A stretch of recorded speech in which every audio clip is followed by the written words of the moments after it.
Is your partner's loving gestures designed to fool you in between abusive treatments with intense attention, from love bombing to inconsistent behavior? Learn to identify the manipulative tactics destroying your relationship now. Emotional manipulation is when someone tries to control you by messing with your feelings. It's like they're pulling strings. And you might not even realize it's happening.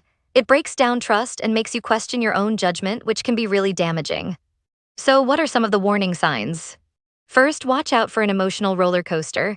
It starts with intense affection and attention, almost too good to be true. This is called love bombing, but then things suddenly change. They might become distant, critical, or even mean. One day they lift you up and another tear you down. You start to question what happened and try everything to get back to the high of the honeymoon phase. This cycle of idealization and devaluation is a classic manipulation tactic.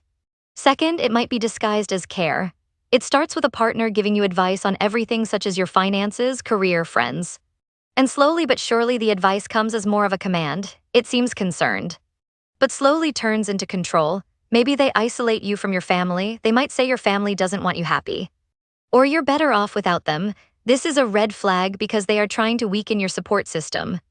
Guilt tripping is another big one. Your partner might say things like, "After everything I've done for you," or "If you really loved me, you would," to make you feel bad and do what they want. This kind of emotional blackmail erodes your self-esteem and makes you feel guilty for things you shouldn't even be sorry for. Imagine constantly feeling like you're walking on eggshells, afraid to upset them. Gaslighting is especially harmful. This is when they distort your reality, make you think you're imagining things, or deny events that actually happened. For example, if you confront them about lying, they might say, "That never happened, you're making things up."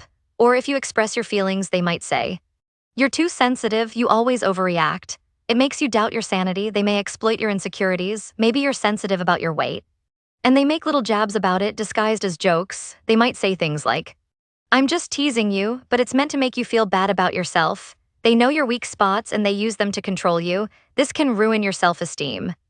All of this causes fear, which leads to emotional blackmail, pushing you to prioritize their needs over your own emotional well-being.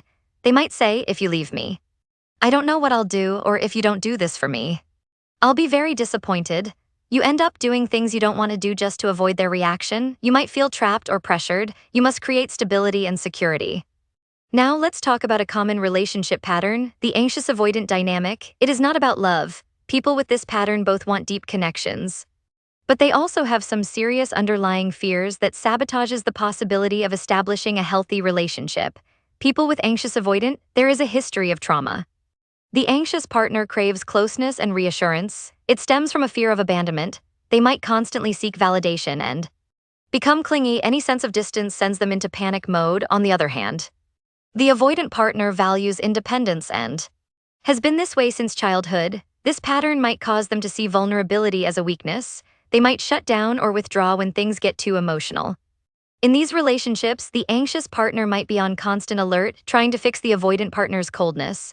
If you find yourself acting this way, that's fine. Take your break, but be more dependent on others and open for conversation. This way you won't make the same mistake. Try using meditation, movement, and breathwork to bring yourself back into your body from your mind. Both partners must put into action such as the following: respect each other. Respect is greater than love. Have to respect each other's career and friends and family. Trust each other to be honest. Communicate openly about needs. There should be no secrets. The need to forgive each other is also essential. Here is a few additional steps you should take. As a human, both you and your partner will grow and change. Both people need to be open for what is to come. You must adapt each other's needs to continue working out. Communication is crucial. Make time for each other, even if it's just as simple as meeting for lunch or just going on a long walk to discuss each other's needs, goals, and everything in between. It's essential to find the correct match and find people that can support your need by avoiding relationships with abusive partners. Now let's say all this does fail. Emotional abuse can be lasting a lifetime. As a survivor, you will suffer flashbacks of the abuse and it might take some time to heal from those memories. As a survivor, this healing may bring some fear to any future relationships you make.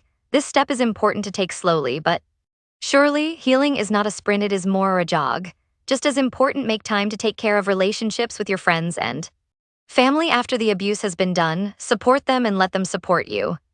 Unfortunately, one problem that still needs attention is the difficulty in implementing skills in real-life situations, particularly during heated discussions. Research is needed to evaluate long-term outcomes and improve interventions for victims and better understanding of how these red flags develop over time.